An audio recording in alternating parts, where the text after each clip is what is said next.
প্রিয় বন্ধুরা, এখন শুনবেন শ্রীকৃষ্ণের হাতে বাঁশি কেন, কিভাবে এলো এই বাঁশি।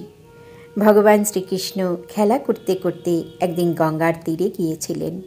দেখলেন একজন বৃদ্ধ বাঁশি বাজাচ্ছেন এবং বাঁশি বিক্রি করছেন।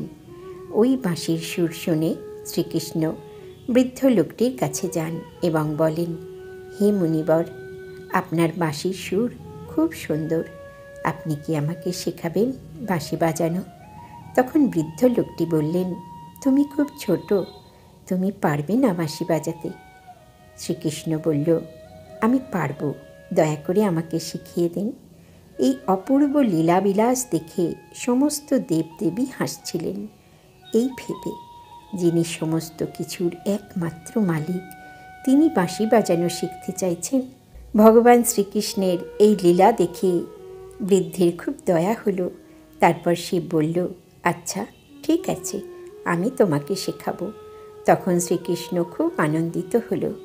বৃদ্ধ লোকটি শ্রীকৃষ্ণের হাতে একটি বাঁশি দিল এবং বলল, আমি যেভাবে বাজাবো তুমিও ঠিক সেইভাবে বাঁশি বাজাবে।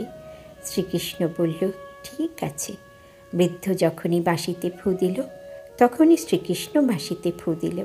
শ্রীকৃষ্ণ যখন বাঁশিতে সুর তুলল, সেই সুর শুনে সমস্ত দেবদেবী, সমস্ত জীবজগৎ বিমোহিত হয়ে গেল। দেবদেবী পুষ্পবৃষ্টি করতে লাগলো। তখন বৃদ্ধ লোকটি ভাবল, এ কোনো সাধারণ বালক নয়, শ্রীকৃষ্ণ বাঁশি বাজাচ্ছিল। সেই সময় বৃদ্ধ লোকটি তার চরণে শুয়ে পড়ল। এভাবেই শ্রীকৃষ্ণের কাছে বাঁশি এলো এবং বাঁশি বাজানো শুরু করলো। আজ এই পর্যন্তই বন্ধুরা। আগামী পর্বে এই রকম কৃষ্ণ কথা নিয়ে আবারও আসব। সবাই সুস্থ থাকবেন, ভালো থাকবেন।